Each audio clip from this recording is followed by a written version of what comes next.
I'm Daisy. And I'm Terry. And this is the Monday Mindset Podcast, where we share things of interest to us and hopefully to you.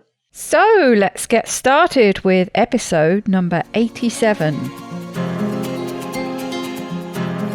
This week, it's Daisy's turn to share something with us. Daisy, what do you have? Well, Terry, this week I have something slightly different from the usual, from the norm. We were just saying before we started recording that this is actually the first time we've recorded for a few weeks. First recordings of the new year in real time. And Christmas, New Year is not usually the best time of year for me. There are many reasons, but maybe it's just the pressure from everywhere else that it's supposed to be such a fun time of year. I don't find it a particularly fun time of year. So I'm usually feeling a little bit down. And as you so often say, things tend to come along when we need them. And I subscribe to Audible. And they've taken on, thankfully, I think it started in America, but I think it's called the Audible Plus catalogue. But basically, if you have a membership, you have access to all this stuff that you can borrow. It's not exactly for free, but there are thousands and thousands of things. And I take full advantage of this, especially with things like novels that I get through really quickly and are pretty throwaway. And this one popped up as a suggestion for me, and it's called The Midnight Library by Matt Haig. And I have actually come across Matt Haig before on some of the podcasts I listen to. One of the podcasts I mentioned the other day, actually, called How to Fail. And he has spoken about issues that he's had with depression. I think he actually had a nervous breakdown in his 20s and suffers periodically from depression and anxiety. That's about the limit of what I know about him and his work, really. But I stumbled across this book and it sounded quite interesting, so I thought I'll give it a go. And I very much enjoyed it, so I thought it would be something interesting to share with you. Makes a bit of a change from the usual podcast and things. Now, it starts with a woman called Nora Seed, who is talking about the number of hours she's counting down before she's going to end her life. Now, that doesn't sound like the the most cheery of books to be reading, but it basically delves into thinking about all sorts of, he's obviously, I don't know whether he studied at university philosophy, but he talks about all sorts of philosophical theories and talks around things like anxiety and depression and what it's like to be a human. I've actually gone on to read another of his books called The Humans, which is all about what it is to be a human. But this one, we start with the countdown to when she's going to end her life. And she goes ahead and does this, but then finds herself in this limbo world of the Midnight Library, where time stays at midnight, and she has the opportunity to try out all of the other potential lives that she could have lived. And you know, she talks about one of the reasons it really resonated with me was, and this is a phrase I've used about myself that I've, in my really low times, that I felt like I'm a bit of a waste of space, that I've wasted my life. There are all these things I could have done, all these, and on it goes. But this deepest, darkest rabbit hole you go down when you play the what if game. What if I had done this? If only I had done this instead of that, and all the other decisions that you could have made through your life and made something better of yourself. And these are the kind of things that she is exploring. And so she finds herself in this library. with an old librarian that she got on really well with, who kind of guides her through. And one of the first things she gets her to look at is this really, really heavy book called The Book of Regret, which is, unsurprisingly, full of all the regrets she has. One of the things that the novel goes on to kind of do is to make this book lighter, that she gradually gets rid of some of these regrets. But she finds it so heavy when she opens it and really difficult to close. And you really feel that overwhelming sense of regret and misery and darkness that comes with it. But then she goes on to experience some of these lives. She can choose any life she wants to lead. And, she starts with the obvious and goes through. And I won't tell you the rest of it. It's a nice book to read. But there were little moments, little quotes that came up throughout that I've written down that I found interesting. None of them particularly new things you would have heard before, but I thought good little talking points. Yeah, and so I was just going to talk about some of those. The first one that I wrote down was when she keeps talking about things she wanted to do. And Mrs. Elm, who is this librarian, says to her, well, want is a really interesting word. Actually, what it can mean is lack. And she says that sometimes if we fill this lack with something else, then the original want disappears entirely. And when they are talking about regrets, this book of regrets, she says that regrets are often not based on fact, but rather on our perception. And we only know what we perceive. It's not what you look at that matters, but it's what you see. And the only way to learn is to live. And I thought that's something I know that you've spoken about before, that people get very caught up in the quote unquote truth of a situation. But actually your truth is just your perception of something. And actually sometimes reframing it, you can see that there is another way to perceive it, and that often depending on your mood, your perception can be very, very clouded, how you experience something. And she says that there are barriers that stop you seeing the truth about yourself, and this is ways of thinking. And you can choose choices, but not outcomes. So a lot of these things don't really flow from one to another. It's just little quotes, interesting quotes that I've written down. One thing I really like that she says, never underestimate the big importance of small things.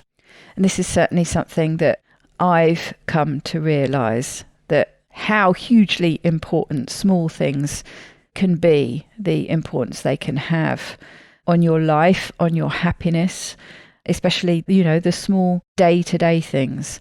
That's often something I remind myself of, my dogs, swimming in the sea, all these things. They're quite small things really, but they do have a big importance and a big impact. Interestingly, though, Daisy, it's anytime you start to get into philosophical things like this, I always try and look at both sides, because there are books out there, don't sweat the small stuff. And so I think any of these ideas, we can't take, you can't just swallow it whole. You have to kind of maybe look at it for yourself. True. For example, don't sweat the small things like that little annoyance or that little question you're not sure whether to do it this way or that way. But do pay attention to the small things that have positive meaning for you, like that swim this morning, that time cuddling with your dogs. And so both are small things. Yes, that's very true. It kind of works in the opposite sometimes. Yeah. Very, very true. And this thinking of playing the what if game, which is exactly what she spends most of the novel doing, of course, but that it can drive you insane thinking of all the lives that you haven't lived. And Mrs. Elm says to her, another one of her wise phrases, doing one thing differently can often mean doing everything differently. And actions can't be reversed in a lifetime, however much we try. What we consider to be the most successful route for us to take often isn't, because too often our view of success is based on an idea of an external achievement. And this is something we've talked about before, isn't it? Can't remember which week or weeks, but this idea of external goals having more meaning, or giving them more credit than we should. We talk about depression and the basis of depression, less about being miserable, but feeling like there's no way out of that misery. And in the same vein, talking about fear versus despair, that fear is like going into a cellar and worrying that the door will close shut. But despair is when you go in and the door closes and locks behind you. And this was something that ticked over in my brain, and something that I've noticed more recently when I've had those same feelings of depression. You know, they're very familiar by now. One of the biggest sense of dread that I get around that, I think, is this idea that there might not be a way out of it this time. You know, when you've had periods that have gone on for weeks, for months, for years, and you feel like it is, of course, it's not nice being in that position, feeling like that, but it's more a case of, and this isn't necessarily the case for everyone, but I think for me, this is what resonated with me. It's that fear that you're not going to be able to get out of it. Anything feels like it's bearable if you know when the end is going to be. You know, if somebody can say, yes, this is how you feel today, but by next Tuesday, you're going to feel fine. You'd be kind of like, okay, you know, it's pretty shitty feeling like this, but if I know that there's a day where I'm going to wake up and I feel fine, it all starts to feel a bit more manageable. And I think that's one of the changes that I've come to realize, is that there will be a time when I feel better, and that time, you know, the periods of time that I'm in it seem to be getting shorter, and I've got more strategies of getting out of it quicker, and I feel much more confident in my ability to get out of it quicker. So I could really see that distinction.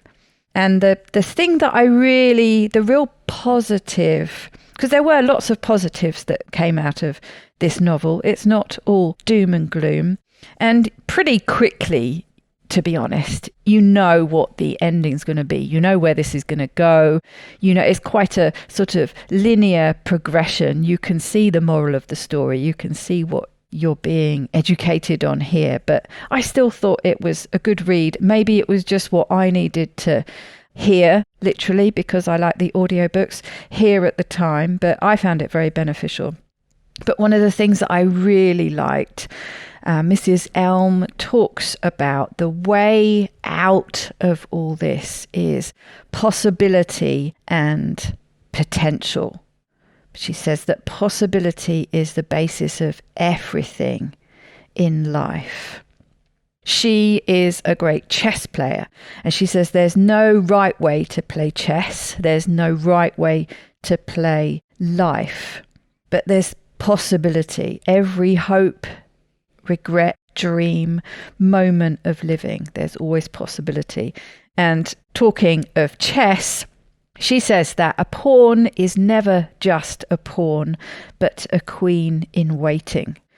That pawn is always ready to unlock its inner power. All it needs to do is to get to the other side of the board, one square at a time. And I think that's where I shall end the slightly mismatched notes that I took from this. But, you know, the whole point of this podcast that we do is to share with each other things that we've found interesting or beneficial in some way. And I found this book beneficial, so I thought I would share it with you.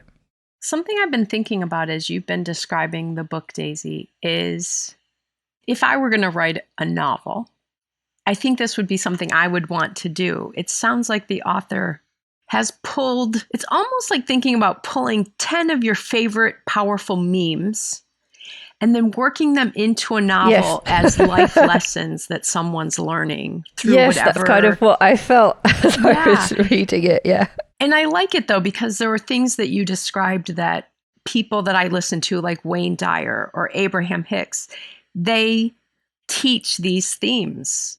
And they're really universal, positive themes that if we all can incorporate, things do feel better.